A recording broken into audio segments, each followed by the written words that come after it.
On a cold October morning, in the small town of Millfield, the sound of a coughing engine cut through the silence of Main Street. It was always the same sound every single day, right at 7 a.m. An old, tired engine, dragging along a pickup truck that had seen better days, decades better, in fact. Behind the wheel was Harold Whitaker, 68 years old, a widower, a former Marine. Nobody in Millfield knew much about his past. They only knew that Harold lived alone in a modest house at the end of Maple Street, that he greeted everyone with a silent nod, and that he drove that rusty pickup like it was the most precious thing in the world. The military green paint had faded into uneven patches. The right bumper was dented. One headlight flickered for no apparent reason, and the body creaked with every pothole. To anyone passing by, it looked like nothing more than rolling junk, the kind of vehicle that should have been hauled to the scrapyard years ago. And that's exactly how the town saw Harold. At the corner coffee shop, a group of younger men, all owners of shiny new trucks, financed to the hilt, had spent months making him the butt of their jokes. The ringleader was Tyler Grant, 34, owner of a car dealership in the neighboring town, known for his calm, easy arrogance, the kind that smiles while it humiliates. "Hey, Whitaker," Tyler shouted one morning as Harold pulled into the gas station. "Don't you think it's time to retire that old junker? Or is this some kind of charity project, keeping a piece of scrap metal on the road?" Tyler's friends laughed. One of them filmed the moment on his phone and posted it online, captioned, "Someone call the army. There's an abandoned war tank on Maple Street." The video spread fast through the small town, not because it was actually funny, but because it's always easy to laugh at someone who never fights back. Harold never answered. He'd just pull his cap down, pay for his gas, and climb back into the truck in the same silence as always. Some said it was wounded pride. Others said he simply didn't have the energy to argue with anyone anymore. Few knew that behind that silence was something none of them could have ever imagined. Because that pickup truck wasn't just a pickup truck.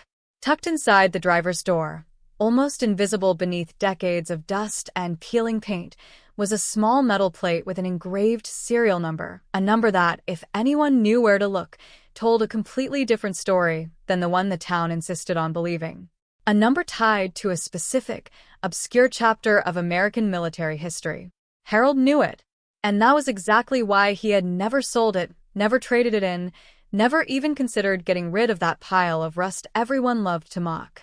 The night Tyler's video hit nearly 15,000 views, a huge number by Millfield standards, Harold sat on his porch, staring at the truck parked in the open garage. He didn't look angry. He looked tired, in a way nobody in that town would ever understand. "They have no idea," he murmured to himself, eyes fixed on the dented hood. "No idea at all what this really is." What he didn't know in that moment was that a man was about to arrive in town. A man who didn't look at vehicles the way everyone else did. A historian specializing in rare military vehicles who had spent years tracking down the whereabouts of a lost prototype, a vehicle official records claimed had been destroyed decades ago. And that man was only days away from Millfield. Nobody in town had any idea what was about to happen. Not Tyler, who kept cracking jokes every morning at the gas station. Not the neighbors, who exchanged pitying glances every time Harold drove by. Not even Harold's closest friends, who only knew him as the quiet veteran from Maple Street.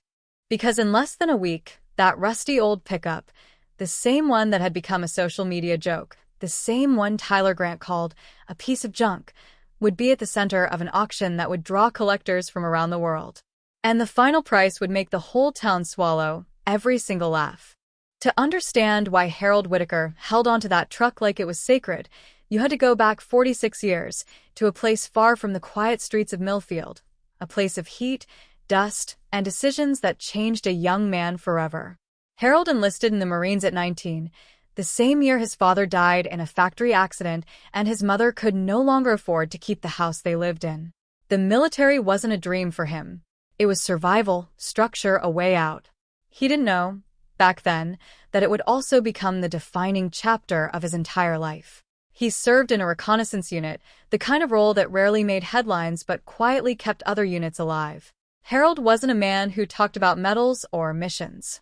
In fact, in nearly 5 decades, he had told almost no one in Millfield what he actually did overseas. Not out of shame, out of respect for the people who never made it back. One of those people was Daniel Reyes, a mechanic from Texas who served alongside Harold for 2 tours. Daniel had a gift most people in the unit admired. He could fix nearly anything with wheels, no matter how broken. In the middle of active deployment, Daniel and a small crew of soldiers restored an old military transport vehicle, a prototype originally built for a specialized reconnaissance program, only a handful of which had ever been produced. Officially, the program had been scrapped. Unofficially, a few of those vehicles had quietly made their way into service anyway, repurposed and repainted, their true origins buried under mountains of paperwork nobody bothered to update. Daniel used to joke that the truck was held together by stubbornness and duct tape, but it never failed them. Not once, through terrain that destroyed far newer vehicles.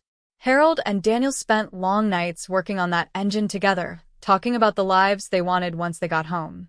Daniel wanted to open a garage. Harold wanted a quiet house, a wife, maybe a dog. Daniel never got the chance.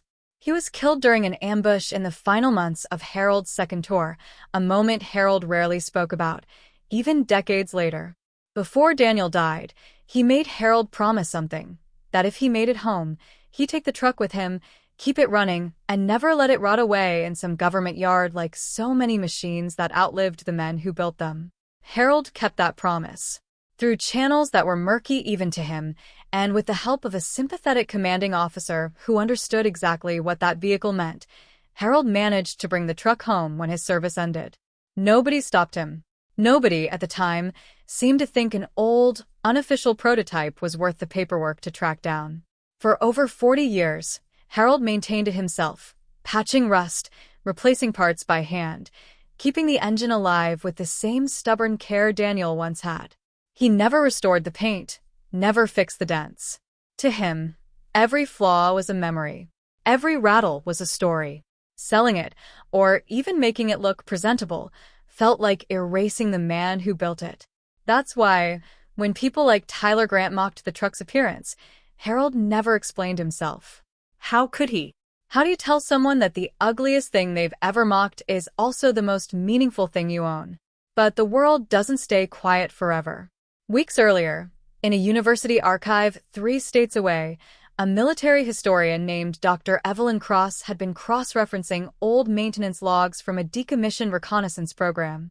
She specialized in exactly this kind of research, tracking rare, unofficial military vehicles that existed in the gray zones of Army record-keeping, prototypes that were built, used, and then quietly wiped from official history. One serial number kept surfacing in fragments of old paperwork. A vehicle believed destroyed in a base fire decades ago. Except the numbers never quite added up. No wreckage. No disposal record. Just a paper trail that seemed to vanish somewhere in the mid-1980s, right around the time a young Marine named Harold Whitaker was discharged and sent home. Dr. Cross had spent 3 years chasing this exact lead. And now, for the first time, she had something solid. A name, a discharge location, and a small town in the middle of nowhere that matched every piece of the puzzle. Millfield. She booked a flight 2 days later, with a single folder in her bag containing photographs of a vehicle nobody was supposed to still exist, a vehicle she was now almost certain was sitting, unnoticed, in someone's driveway. She had no idea that same vehicle had just gone viral online, mocked, laughed at, filmed by a group of young men who thought it was nothing more than a joke on wheels. She was about to find out that the punchline of their joke was worth more than everything else in that town combined. Dr. Evelyn Cross arrived in Millfield on a gray Wednesday afternoon, driving a rental car that felt oddly out of place on the town's quiet, pothole-lined streets. She wasn't looking for a hotel or a diner. She was looking for one address, the small house at the end of Maple Street. She found Harold in his driveway, wiping down the hood of the truck with an old rag, the same ritual he repeated most afternoons. He looked up, mildly surprised to see a stranger walking toward him with a folder tucked under her arm and a look on her face that Harold, after a lifetime of reading people in dangerous places, immediately recognized. It was the look of someone who already knew the answer to the question they were about to ask. "Mr. Whitaker," she said carefully, I need to ask you about your truck's history, specifically where it came from. Harold's hands stopped moving. For over 40 years, no one had ever asked him that question directly. What followed was a conversation that lasted nearly 3 hours. Dr. Cross laid out photographs, maintenance logs, and fragments of paperwork she had spent years piecing together. Harold, for the first time since Daniel's death, spoke openly about the unit, the ambush, the promise he made, and the quiet, unofficial way the truck had come home with him. By the end of the conversation, Dr. Cross was almost shaking. She confirmed what she had suspected for years. The truck sitting in Harold's driveway, the same one mocked online just days earlier, was one of only 3 surviving units of an experimental reconnaissance prototype built for a program shut down before it ever received a name in the official record. The other 2 units had been destroyed. This one, hidden in plain sight in a small town, repainted, rusted, and dismissed as junk, was the last of its kind anywhere in the world. "Mr. Whitaker," she said quietly, "do you understand what you've been driving to the gas station every morning?" Harold didn't answer right away. He just looked at the truck the way he always had, not as a piece of history, but as the last living piece of his friend. News like this doesn't stay quiet for long, especially not in a town as small as Millfield. Within 2 days, word had spread that a historian from a major university had come to examine Harold's pickup. Then came a phone call from a private collector in Texas. Then another from a museum curator in Washington, D.C. Then, almost unbelievably, an inquiry from an overseas collector known for acquiring rare pieces of American military history for a private estate in Europe. The same people who had laughed at Harold weeks earlier now found themselves whispering a very different question. How much is that truck actually worth? Tyler Grant heard the news at his dealership from one of his own employees who had seen the story trending in a local Facebook group. He didn't say much. He just stared at his phone, scrolling through old comments under his own viral video, comments that had once celebrated his joke, now flooded with people calling him out, tagging him, asking if he felt embarrassed. He did. More than he wanted to admit. An auction house specializing in rare military vehicles reached out to Harold directly, offering to handle the sale properly, with verified authentication and international bidders. Harold hesitated. He wasn't interested in fame, or money, or vindication. But when the auction house explained that proceeds could be directed toward causes of his choosing, something shifted in him. He thought of Daniel. He thought of every soldier who came home to nothing, and everyone who never came home at all. He agreed to the auction.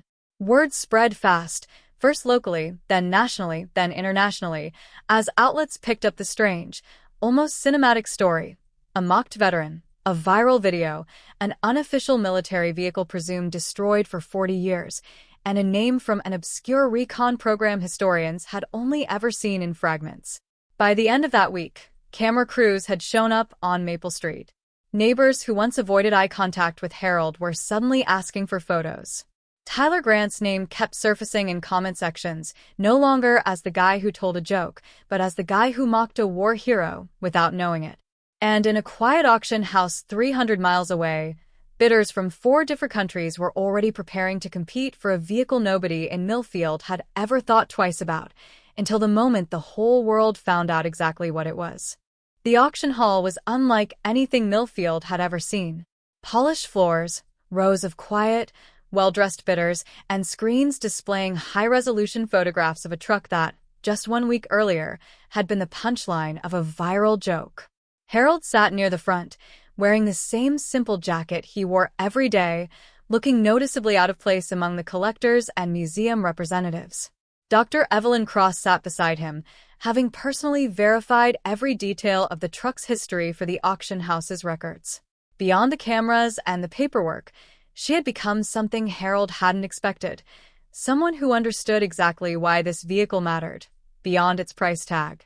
The bidding began modestly, a few $100,000, numbers already unthinkable to most people in Millfield. Then it climbed. A museum representative from the East Coast raised his paddle, determined to secure the piece for a permanent historical exhibit. A private collector from Texas countered. Then came a phone bid from overseas, relayed through an auction house representative speaking quietly into a headset. The numbers kept rising. 1 million, 3 million, 5 million. Harold sat still through most of it, his expression unreadable, his mind clearly somewhere else, perhaps back in the heat and dust of a deployment decades old, perhaps with a friend who never got to see any of this. At $9 million, the room went quiet. The final bid, an anonymous international collector, had gone unmatched for nearly a full minute. The auctioneer called it 3 times before bringing the gavel down. Applause broke out, not the polite, scattered kind, but the kind that comes when people realize they've just witnessed something bigger than a transaction. Back in Millfield, the story spread instantly. Local news picked it up first, then regional outlets, then, within days, national coverage. The headline was almost always some version of the same idea: the town that mocked a veteran's truck and the fortune nobody saw coming. Tyler Grant's name resurfaced constantly in the comments, though Harold never once mentioned him publicly, never sought revenge, never gave interviews aimed at humiliating anyone. When a local reporter asked if he had anything to say to the people who mocked him, Harold simply replied, "They didn't know. Most people never do. I'm not angry about it. I just wish they'd known Daniel." That single quote ended up being shared more than almost anything else from the story. What Harold did with the money surprised almost everyone.